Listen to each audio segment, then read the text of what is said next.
طبعا صباح الخير او مساء الخير على حسب وصولك الفيديو. معاكم محمد اشرف في برنامجكم خمسة كوره، والنهارده طبعا هنتكلم عن فوز الاهلي على فريق اوراوا الياباني. النهارده بعد فوز الاهلي على الفريق اوراوا الياباني قدرنا نكسب الميداليه البرونزيه كعاده الاهلي يعني. غالبا كانت مكتوبه، هي مكتوبه لنا ان احنا ما ناخدش غير الميداليه دي، مع اصلا جمعنا بقيه الميداليات. احنا كنا بنحلم بفضيه، مش هنكدب على بعض يعني. طبعا ما انت عارف ما بحبش اطول عليك في المقدمه كتير. ما تنساش تعمل لايك وشير وسبسكرايب للقناه وتفعل جرس التنبيهات عشان يوصلك جديدنا اول باول. معاكم محمد اشرف في برنامجكم خمسة كوره، ويلا بينا نخش في التفاصيل على طول.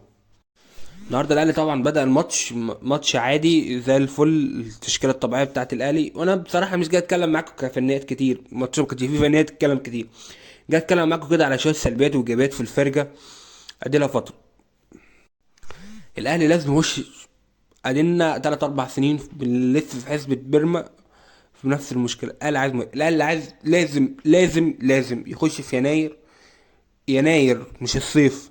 يخلص مهاجم مهاجم من اللي هو ايه، من العيال اللي هي الجيتت اللي هو بيقعد جوه ال 18 كده. انا شغلانتي اللي انا اجيب جون، فاهم؟ هيجي لي 3 كور هجيب منهم 5، ما بيهزرش. لازم يخلص النهارده. يعني انت مثلا مش هقول لك ماتش فلومينيزي، ماتش النهارده مثلا انت عامل اللي عليك وخارب الدنيا. هما جالهم كوره واحده رجعتهم من الماتش. مهاجم بس واقف جوه ال 18 جات له كوره، غلطه منك انت واحده تيك جون. بس الماتش خلاص طلع الشوط الاول 2-1. بعد ما كان خلاص الماتش خلاص جيتل وانت خلاص كسبت. جات لهم ضربه جزاء في الشوط الثاني بس تعادلنا 2-2. ليه؟ بسبب مهاجم واقف جوه ال 18 عارف هو، عارف ادوار مركزه وعارف هو بيعمل ايه. انا هديله الكوره، انا هجيبها جون بس. ده الفرق بينك وبين اي فريق في البطوله. بس الناس دي عندها مهاجم عارف بيجيب جوان ازاي. بس الحمد لله ان ربنا سترها وقدرنا نكسب. دي اهم حاجه. لانه النهارده برضو يعني الماتش كان يعني نفس سيناريو في ماتش فلامينجو السنه اللي فاتت، نفس الحوار كده وبتاع ده. لو احنا لاعبين احسن وضاغطين وبتاع ده، بس بسبب اخطاء دفاعيه خسرنا الماتش. دي اول حاجه حبيت اتكلم فيها. ده اللي هو ايه، ملف وخلصنا منه. تجيب مهاجم بروفايل لو بيجيب لك 30، مش هقول لك 30 40 جون، احنا مش في اوروبا، 20 30 جون في الموسم، فاهم اللي هو ايه؟ مهاجم اللي هو زي ما الكتاب بيقول كده. تاني حاجه يعني ياسر ابراهيم. يا جدعان ياسر ابراهيم مش ممكن. ياسر ابراهيم ده انا ممكن اخده معايا حرب وهبقى مطمن. في لعيبه كده يعني ياسر ابراهيم كمدافع ككواليتي ما ممكن في ناس كتير احسن منه. بس ياسر ابراهيم لو احتاجته عمره ما يخذلك، عمره ما يخذلك. واتمنى بما احنا داخلين على افريقيا اللي جايه، اتمنى هو اللي يلعب جنب عبد المنعم. لو حجازي مش هيلعب، الونش لسه راجع من الاصابه وحجازي كمان لسه راجع من الاصابه، اتمنى الاثنين دول يلعبوا جنب بعض. عبد المنعم كده كده مفيش اختلاف عليه. بس ياسر ابراهيم المفروض يا جدعان نديله حقه بعد اذنكم يعني. مدافع زي ما الكتاب ما بيقول، راجل في الملعب بص لو ايه هيموت نفسه، بيديك 200% من اللي عنده. والناس برضو اللي مش واخده حاجه كوكا. كوكا ده انا مش عارف اصلا ازاي هو ده ما بيلعبش اساسي لحد دلوقتي. يعني النهارده شفنا ثلاثيه كوكا ومروان عطيه وامام عاشور، ثلاثيه ملهاش حل. خلاص ديانج عايز يمشي، ديانج اديله فتره وحش و يعني هو عايز يحترف وعايز يمشي. خلاص يا عم مشيه، ما اكسب فيه فلوس وحطها في المهاجم. اديك انت كسبت. او كده كده انت موديس ده هيمشي اكيد. ف ديانج خلاص هيمشي، رجع قندوسي هيبقى عندك حل بديل كمان في نص الملعب. لكن الواد كوكا ده ازاي ما بيلعبش اساس؟ الواد ملوش حل. وتالت حاجه بتكلم فيها، طب احنا عندنا مشكله في الباك الشمال وعلي معلول كبر وكل حاجه، ليه ما نجربش كريم فؤاد؟ الواد ملوش حل وسريع ودفاعيا حلو وهجوميا كمان حلو. طب ما تحطه يا اسطى في الباك الشمال، هو اصلا كان بيلعب في ام باك شمال.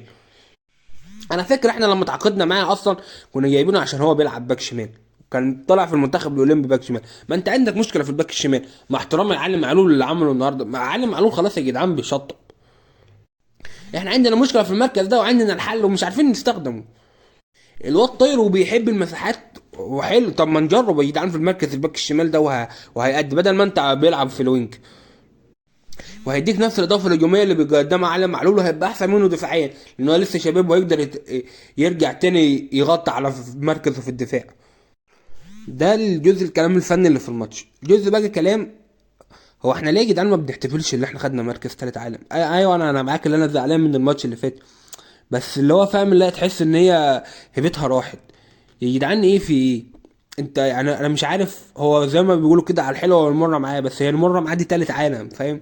ف انا مش فاهم. انا قاعد من الصبح، ما حتى اللعيبه نفسها فيديوهات الاحتفالات بتاعت اللعيبه ما فيش، مش موجوده. انا كنت فاكر انا بس اللي كده، اللي هو حسيت اللي هو ايه عادي يعني، ما احنا كسبناها كتير. اللي هو انت متخيل الاهلي وصلنا لايه؟ انت متخيل العظمه اللي احنا فيها؟ انت متخيل كميه البهج والفرحه اللي الاهلي كان معيشنا فيها لدرجه اللي احنا ايه بجينا ناخد مركز ثالث في بطوله كاس العالم اللي هو ايه؟ لا كنت عايز تضيع والله، ضيعنا اسهل بطوله. ايوه احنا نحمد ربنا كل حاجه اللي احنا ما جابلناش ولاد الجوابر اللي في النهائي دول، اللي هو مش عارف نزلوا وعلموا على الفريق البرازيلي ده 4-0 مع الرأفة، وهم بيلعبوا من غير هالاند ودي بروين بس يعني. كان الواحد نفسه نختم البطوله دي لان هي اخر، يعني هي تعتبر كانت اخر فرصه لنا اللي احنا ناخد ميداليه غير الميداليه البرونزيه. لان انتوا عارفين من السنه الجايه هتبقى 32 فريق او 24، لسه ما استقروش بس هي غالبا 32 فريق. فمستوى الفرق هيزيد، فالتنافسيه كمان هتزيد، فانت هتوجع يعني ممكن توجع في دور مجموعات مع ريال مدريد وبرشلونه، او ريال مدريد والسيتي فريقين اوروبيين، ما انت كده مش هتصعد، مش هتعدي دور المجموعات اصلا. حتى لو عديت هتوجع في دور ال 16 في فرقه تقيله مش هتخدمك وهتطلع برضه. فزي ما تقول كده الواحد كان نفسه السنه دي اللي بما ان هي اخر فرصه وكانت في ايدينا، بس برضه قدر الله مش هفعل يعني، والحمد لله. وزي ما بيقولوا كده على الحلوه والمره معاك في اي حته. وتخيل انت المره اللي بتاعتك انت اللي انت واخد مركز ثالث عالم فاهم. فدايما نقول الحمد لله على نعمه تشجيعنا للاهلي. دي ميزه في حد ذاتها، ميزه اللي انت بيخليك فرحان على طول حتى لما بيزعلك. هو مزعلك في حاجه اللي انت المفروض ما تزعلش فيها اصلا، انت اللي غبي يعني ايه. ايه يا اسطى، ما هو ده الطبيعي اللي انا المفروض اخسر فاهم اللي هو ايه. بس زي ما تقول كده احنا اتعودنا معاه الحاجات الكبيره، فكنا طالبين منه حاجه كبيره جو السنه دي، بس الحمد لله يعني. وطبعا في الاخر ما تنساش تعمل لايك وشير وسبسكرايب للقناه وتفعل جرس التنبيهات عشان يوصلك جديدنا اول باول. كان معاكم محمد اشرف وبرنامجكم 5 كوره، والسلام عليكم ورحمه الله وبركاته.